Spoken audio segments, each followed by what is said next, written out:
नमस्कार, स्वराज एक्सप्रेस देख रहे हैं आप। मैं हूं आपके साथ मनोज सक्सेना। दिन भर की तमाम बड़ी खबरें आपको दिखाएंगे। शुरुआत हेडलाइंस के साथ। पीएम के साथ बैठक में ममता बनर्जी का बयान, केंद्र की गाइडलाइंस में स्पष्टता का अभाव। गहलोत बोले, लॉकडाउन में मिले आम लोगों को राहत। लॉकडाउन बढ़ाने के पक्ष में तेलंगाना, पंजाब, महाराष्ट्र, बिहार और बंगाल। मुख्यमंत्री अमरिंदर सिंह की अपील, 3 महीने तक वित्तीय मदद दे केंद्र सरकार। कोरोना पर गाइडलाइंस में थोड़ा बदलाव, 3 दिन बुखार न आने पर मिल जाएगी अस्पताल से छुट्टी, लेकिन अपनी जिम्मेदारी खुद समझेंगे लोग। कोरोना के बहाने श्रम कानूनों के संशोधन पर बरसे राहुल गांधी, कहा मजदूरों के अधिकारों को कुचलने की हो रही है कोशिश, कांग्रेस करेगी विरोध। और पीएम केयर फंड के हिसाब की मांग के बीच छत्तीसगढ़ के मुख्यमंत्री भूपेश बघेल ने दिया मुख्यमंत्री सहायता कोष का हिसाब। कोरोना के खिलाफ लड़ाई के लिए मिला 56 करोड़ से ज्यादा रुपयों का फंड।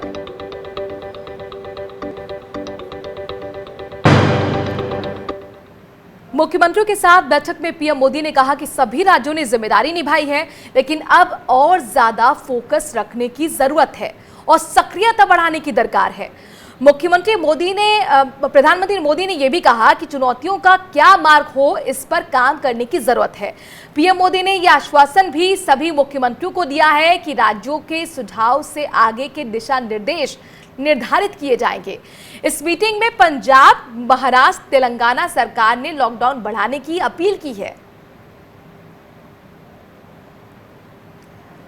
कोरोना पर प्रधानमंत्री मोदी के साथ वीडियो कॉन्फ्रेंसिंग में पंजाब के मुख्यमंत्री कैप्टन अमरिंदर सिंह ने कहा कि लॉकडाउन को आगे बढ़ाने का समर्थन किया, लेकिन साथ ही कहा कि इसे बेहद सावधानी के साथ आगे बढ़ाने की जरूरत है। उन्होंने कहा कि बेहतर नीति और इकोनॉमिक गतिविधियों का ख्याल भी रखा जाना चाहिए, जिससे लोगों को रोजी रोटी की दिक्कत ना हो। साथ ही उन्होंने कहा कि राज्यों को 3 महीने के लिए वित्तीय मदद दी जाए। उन्होंने टेस्टिंग बढ़ाने के लिए राष्ट्रीय नीति बनाने पर भी जोर दिया। बैठक में राजस्थान के मुख्यमंत्री अशोक गहलोत ने भी सुझाव दिए। उन्होंने कहा कि लॉकडाउन के बीच आम जन को राहत मिलनी चाहिए। पश्चिम बंगाल की मुख्यमंत्री ममता बनर्जी ने कहा कि इस समय राजनीति नहीं, बल्कि मिलकर काम करने की जरूरत है। साथ ही उन्होंने कहा कि लॉकडाउन को लेकर केंद्र की गाइडलाइंस स्पष्ट नहीं है। वहीं तेलंगाना के सीएम के चंद्रशेखर राव ने लॉकडाउन बढ़ाने की मांग का समर्थन किया। उन्होंने कहा कि पैसेंजर ट्रेन चलाने से कोरोना संक्रमण का खतरा है। छत्तीसगढ़ के मुख्यमंत्री भूपेश बघेल ने कहा कि रेड, ग्रीन और ऑरेंज जोन तय करने का अधिकार राज्यों को दिया जाए। गुजरात के मुख्यमंत्री विजय रूपानी ने लॉकडाउन नहीं बढ़ाने की बात कही। लॉकडाउन के बीच मंगलवार से चलने वाले 15 ट्रेन का टाइम टेबल रेलवे ने जारी कर दिया है। 15 ट्रेन में से कुछ तो डेली ट्रेन होंगी और कुछ हफ्ते में 2 बार, कुछ ट्रेन हफ्ते में 3 बार भी चलेंगी। इन ट्रेनों में यात्रा के लिए बुकिंग भी चालू है। हालांकि आईआरसीटीसी की वेबसाइट में कुछ तकनीकी दिक्कत भी आ रही है। आईआरसीटीसी की वेबसाइट से कंफर्म टिकट के जरिए ही इन ट्रेन में यात्रा की जा सकती है। इसके साथ ही सरकार ने ट्रेन यात्रा के लिए जो गाइडलाइंस जारी की हैं, उनका पालन करना भी जरूरी होगा। तो मंगलवार से शुरू होने वाली स्पेशल ट्रेन सेवा पर उत्तर पश्चिम रेलवे के सीपीआरओ अभय शर्मा ने कहा कि सभी नियम कानूनों का ख्याल और ध्यान रखते हुए ट्रेन सेवा चालू की जा रही है।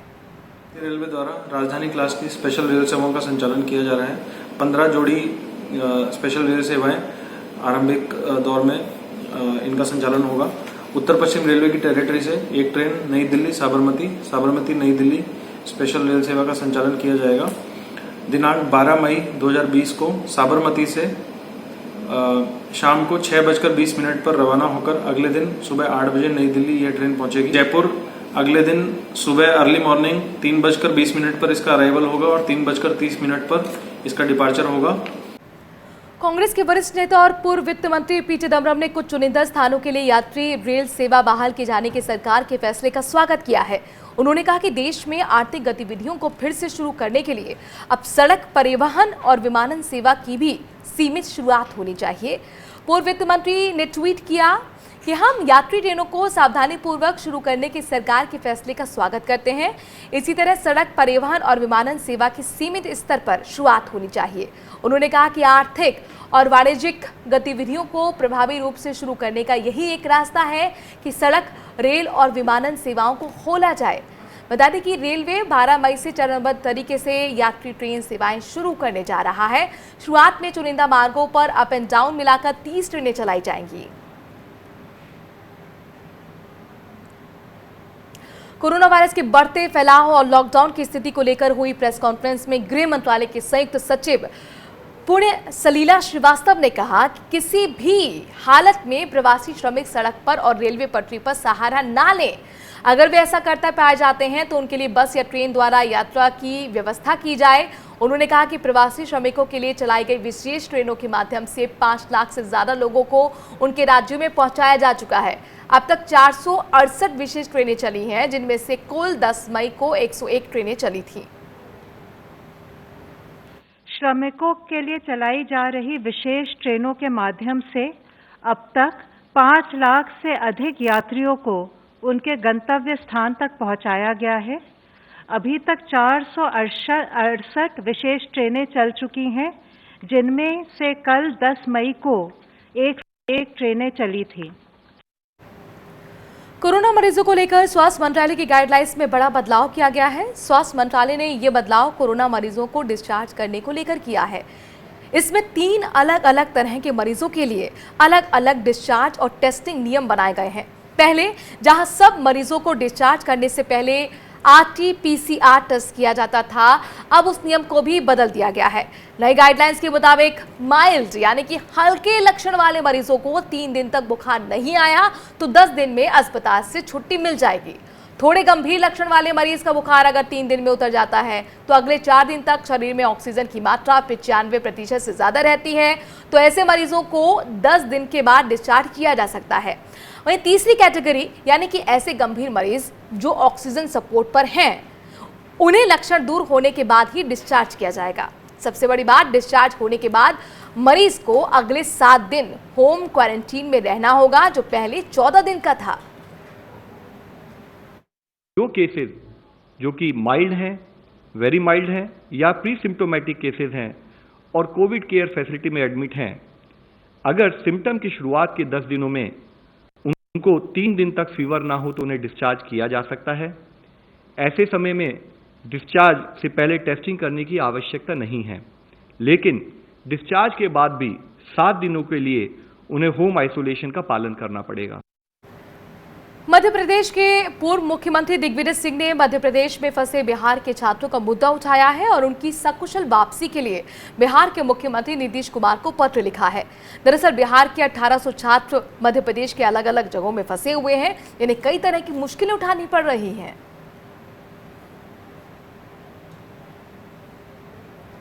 पीएम केयर फंड के हिसाब की मांग के बीच छत्तीसगढ़ के मुख्यमंत्री भूपेश बघेल ने मुख्यमंत्री सहायता कोष का हिसाब दिया है। छत्तीसगढ़ के मुख्यमंत्री भूपेश बघेल ने मुख्यमंत्री सहायता कोष में धन देने के लिए दान दाताओं का धन्यवाद किया। उन्होंने ट्वीट कर लिखा, 24 मार्च से लेकर 7 मई तक दानदाताओं ने 56 करोड़ 4 लाख 815 रुपए दान दिए, जिसमें से कोरोना की रोकथाम और जरूरतमंदों की सहायता के लिए 10 करोड़ 25 लाख 30 हजार रुपए की धनराशि बांटी जा चुकी है। उन्होंने लिखा कि संकट के समय पर आप सरकार पर इतना भरोसा जता रहे हैं तो पारदर्शिता को रखना उनका कर्तव्य है। साथ ही भूपेश बघेल ने उम्मीद जताई है कि दानदाता आगे भी सहयोग करते रहेंगे। प्रवासी मजदूरों को लेकर मुख्यमंत्री भूपेश बघेल की ओर से किए जा रहे कार्यों के लिए प्रदेश के गृह मंत्री रामध्वज साहू ने सीएम को धन्यवाद दिया है।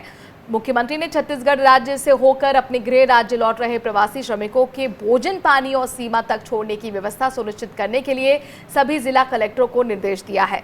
बता दें कि बड़ी संख्या में उड़ीसा, झारखंड, यूपी जैसे राज्यों के श्रमिक छत्तीसगढ़ के रास्ते अपने गृह राज्य लौट रहे हैं। रामध्वज साहू ने कहा कि मुख्यमंत्री के संवेदनशील फैसले से उन श्रमिकों को बड़ी राहत मिलेगी। प्रवासी मजदूर जो दूसरे राज्यों के हैं वो छत्तीसगढ़ से गुजर कर अपने राज्य जा रहे हैं। कोई 100, 200, 300 किलोमीटर पैदल चल रहे हैं। उनके हालत ख़राब है, खाने को, पीने को, रहने को नहीं मिल रहा, पैसे नहीं। उनके लिए हमारे मुख्यमंत्री ने संवेदनशीलता दर्शाई, कलेक्टरों को निर्देश दिए हैं कि ऐसे मजदूरों का भोजन की व्यवस्था करें और उनको गंतव्य तक पहुंचाने की व्यवस्था करें। इसके लिए मैं अपने मुख्यमंत्री को माननीय भूपेश बघेल जी को बहुत बहुत बधाई और शुभकामना देता हूँ। छत्तीसगढ़ कांग्रेस ने पीएम मोदी से पूछा कि 21 दिन में कोरोना को हराने की उनकी घोषणा का क्या हुआ। प्रदेश कांग्रेस के संचार विभाग के अध्यक्ष शैलेश नितिन त्रिवेदी ने कहा कि 24 मार्च को जब पीएम मोदी ने सबसे पहले लॉकडाउन अनाउंस किया था तो उन्होंने कहा था कि महाभारत का युद्ध 18 दिन में जीता था और मुझे सिर्फ 21 दिन चाहिए, हम कोरोना को हरा देंगे। त्रिवेदी ने कहा कि आज तो 21 दिन के दोगुने ज्यादा दिन हो गए हैं। एम्स के डॉक्टर गुलेरिया कह रहे हैं कि जून जुलाई में पीक आएगा। स्वास्थ्य विभाग के सचिव लव अग्रवाल कहते हैं कि पीक आएगा ही नहीं। प्रधानमंत्री जी ने तो 24 मार्च को कहा था कि महाभारत का युद्ध 18 दिन में जीता गया था, हम कोरोना के खिलाफ लड़ाई 21 दिन में जीत लेंगे। केंद्र सरकार के अलग अलग जिम्मेदार लोगों के द्वारा दिए जा रहे अलग अलग बयानों से स्पष्ट है कि केंद्र सरकार में कोरोना से लड़ाई को लेकर कोई स्पष्ट नीति, कार्यक्रम और सोच नहीं बन पाई है, जबकि कोरोना के खिलाफ लड़ाई में जीत की यह पहली शर्त है। अब तक ग्रीन जोन में शामिल रहे राजस्थान के 12 जिले पर भी कोरोना का खतरा मंडराने लगा है। कोटा मेडिकल कॉलेज से आई रिपोर्ट के मुताबिक 2 केस 12 जिले के पॉजिटिव निकले हैं। इनमें से एक 75 साल का बुजुर्ग अंतर क्षेत्र के रायपुरिया का निवासी है तो दूसरा एक 27 साल की गर्भवती महिला है जो कि जिला मुख्यालय के मांगरोल रोड स्थित एक कॉलोनी की रहने वाली है। पॉजिटिव केस मिलने के बाद जिले भर में सनसनी फैल गई। पुलिस प्रशासन ने दोनों क्षेत्रों को सील करते हुए जीरो मोबिलिटी लागू कर दी है। कल हमने 73 टेस्ट कराए थे, 73 ही नेगेटिव आए हैं, परंतु साथ ही मैं आपको ये बताना चाहता हूँ कि 2 केस हमारे जिले के कोटा में पॉजिटिव पाए गए। फिलहाल इनको कोटा रेफर कर दिया गया था, आज उनको कोरोना पॉजिटिव पाया गया है। इस पूरे गांव को हमने आज जीरो मोबिलिटी घोषित कर दिया है। और लॉकडाउन खत्म होने से पहले ही मुख्यमंत्री अशोक गहलोत ने लोगों को बड़ी राहत दी है। अब एक जिले से दूसरे जिले में जाने के लिए पास की जरूरत नहीं होगी। हालांकि ये छूट सुबह 7 बजे से लेकर शाम 7 बजे तक मिलेगी। इस दौरान जिले के सीमा में भी बिना पास के कहीं भी आया जा सकेगा। वहीं कर्फ्यू वाले क्षेत्रों में ये छूट नहीं मिलेगी। मुख्यमंत्री अशोक गहलोत ने लॉकडाउन के दौरान पास जारी करने की व्यवस्था को भी और ज्यादा सुविधाजनक बनाने के निर्देश दिए हैं। दूसरे राज्यों में अपने वाहनों से जाने वाले लोगों को कलेक्टर, एसपी, तहसीलदार, आरटीओ, डीटीओ और एसएचओ के पास जाकर पास जारी करवाने होंगे। इसके अलावा जिला उद्योग अधिकारी, एसई माइनिंग और महाप्रबंधक डीआईसी तमाम जिला स्तरीय अधिकारी अपने विभाग से जुड़ी गतिविधियों के लिए पास जारी कर सकेंगे।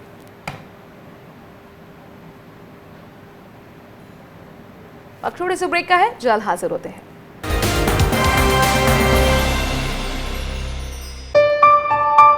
चलो इतिहास के कुछ पन्ने पलटते हैं, चलो उस दौर में कुछ दूर चलते हैं। हो बात ग्वालियर की या हो कहानी मुमताज की, बेगम नवाब की झलकियां या हो बात काले ताज की,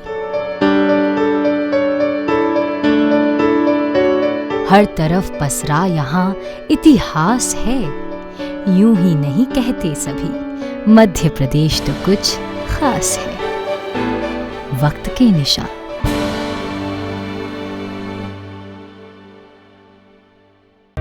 सपने सच तब होंगे जब आप सपने दिखना शुरू करेंगे। ये शब्द हैं उस शख्सियत के जिसके सपनों ने दी इस देश को एक नई उड़ान, डॉक्टर एपीजे अब्दुल कलाम। और ऐसे ही हर स्टूडेंट के सपने पूरे करेंगे हम, under best guidance of expert faculty team. Admission open in science and technology, humanities, social science, arts and sports. Doctor APJ Abdul Kalam university, Indore.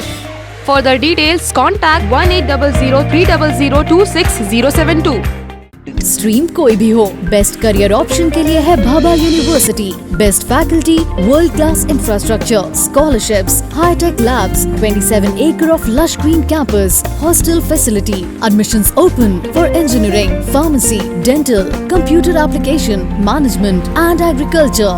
Bhabha university at Hoshangabad road, Bhopal. Call 9165025500।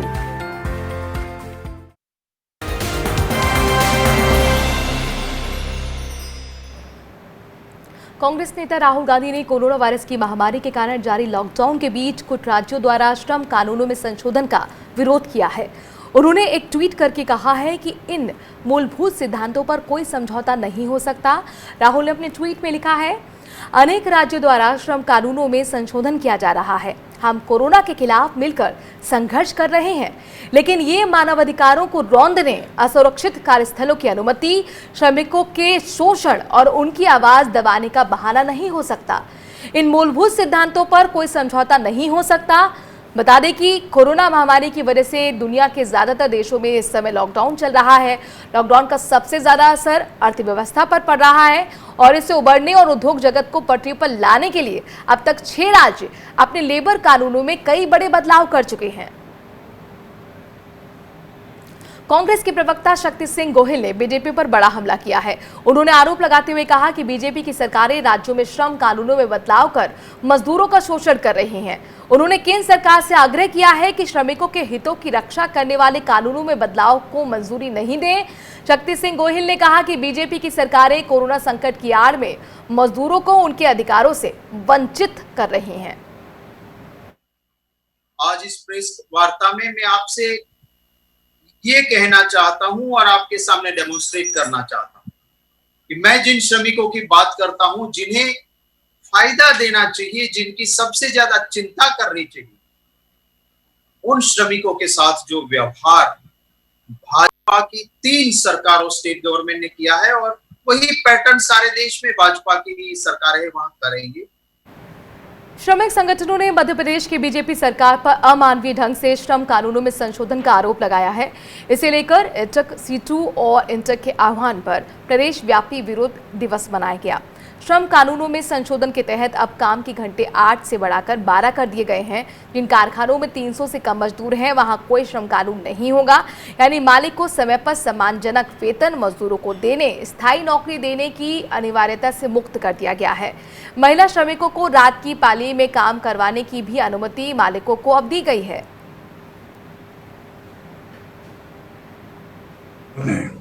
बहुत ही अमानवीय ढंग से श्रम कानूनों में जो संशोधन किया है, उसकी हम कड़ी भर्त्सना करते हैं। इन श्रम कानूनों में संशोधनों के खिलाफ आज पूरे मध्य प्रदेश में एटक, भारतीय कम्युनिस्ट पार्टी, C2 सभी जन संगठनों द्वारा विरोध प्रदर्शन किया जा रहा है।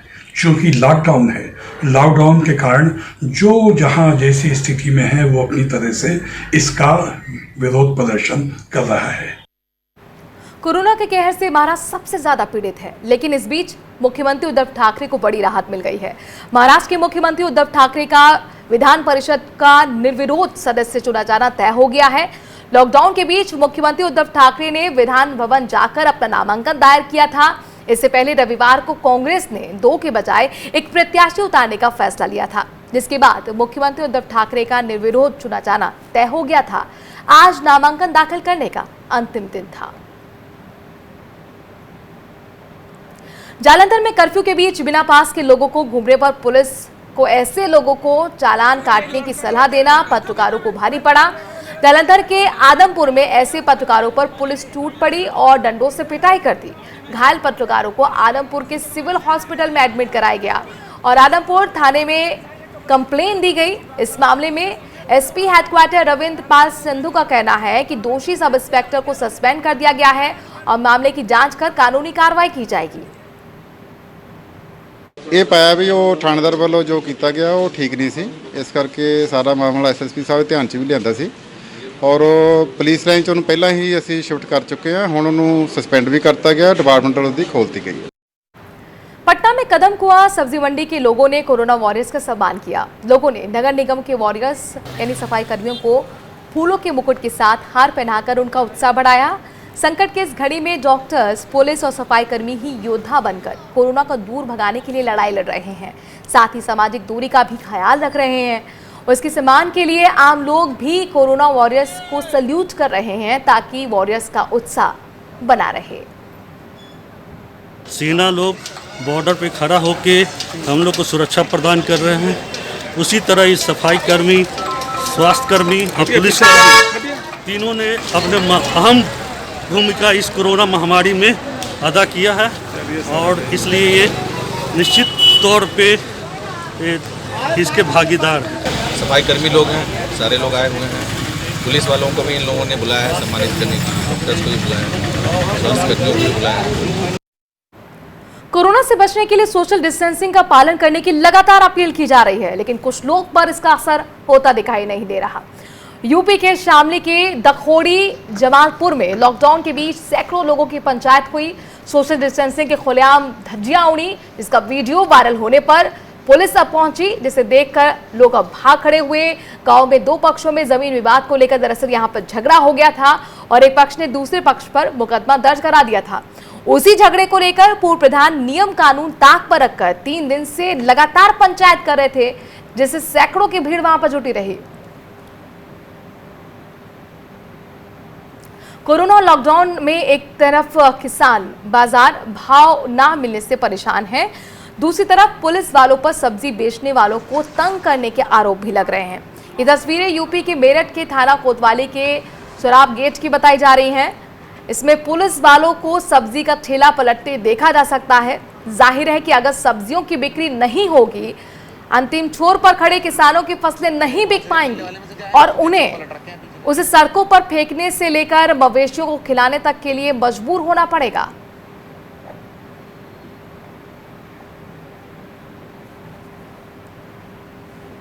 वक्त छोड़े से ब्रेक का है, जल्द हाजिर होते हैं।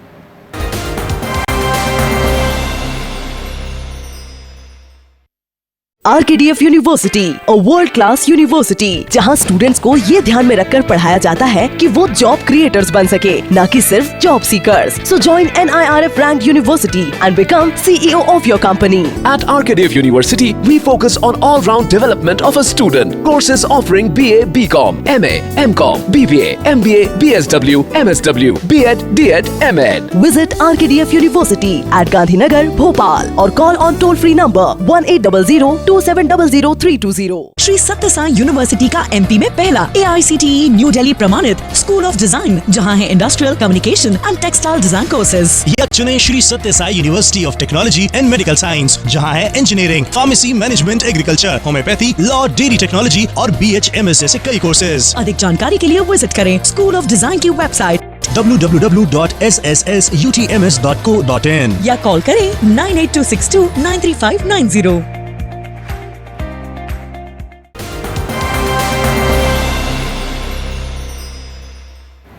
कोरोना के कहर के बीच पश्चिम बंगाल और केंद्र में तकरार लगातार बढ़ती जा रही है। कोलकाता पुलिस ने केंद्रीय मंत्री बाबुल सुप्रियो के खिलाफ ट्विटर पर एक फर्जी फोटो शेयर करने पर विभिन्न धाराओं में मुकदमा दर्ज किया है। इनमें से कुछ धाराएं गैर जमानती हैं।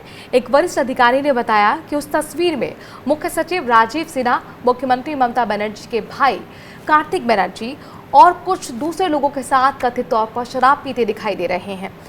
सुप्रियो ने यह तस्वीर 8 मई को शेयर की थी। अधिकारी के मुताबिक बाबुल सुप्रियो ही नहीं बल्कि इस फर्जी तस्वीर को शेयर करने वाले कुछ दूसरे लोगों के खिलाफ भी मामला दर्ज किया गया है।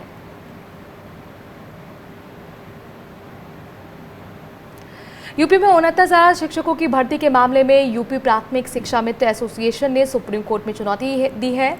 इलाहाबाद हाईकोर्ट के फैसले को चुनौती देने वाली याचिका में हाईकोर्ट के फैसले पर रोक लगाने या रद्द करने की मांग की गई है। इससे पहले यूपी सरकार की तरफ से सुप्रीम कोर्ट में एक कैविएट दाखिल की गई है, जिसमें कहा गया है इलाहाबाद हाई कोर्ट के फैसले पर सुप्रीम कोर्ट बिना उसका पक्ष सुने कोई आदेश जारी नहीं करे।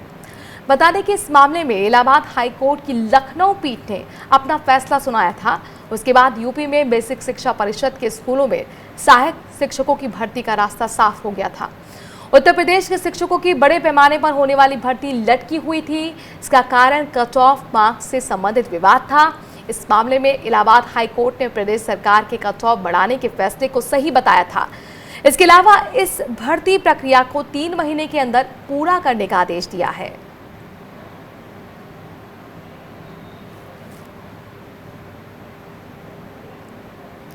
चीन और भारत के सैनिकों के बीच हाल ही में हुए संघर्ष पर चीन ने सधी प्रतिक्रिया दी है। चीन ने कहा कि सीमावर्ती क्षेत्रों में उसके सैनिक शांति और धैर्य बनाए रखने के लिए प्रतिबद्ध हैं। चीन के विदेश मंत्रालय के प्रवक्ता झाओ लिजियान एक संवाददाता सम्मेलन में उन्होंने कहा कि दोनों देशों को अपने मतभेदों को ठीक तरीके से सुलझाना चाहिए।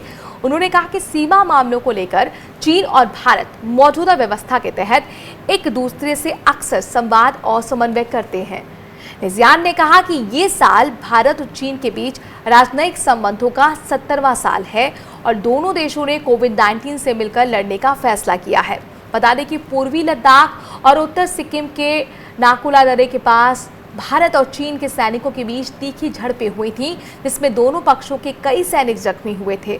इससे पहले डोकलाम में भारत और चीन के बीच तनाव 72 दिन तक चला था। 16 जून 2017 को दोनों सेनाएं आमने सामने तक आ गई थी। दोनों सरकारों की कोशिशों के बाद 28 अगस्त 2017 को ये विवाद खत्म हुआ।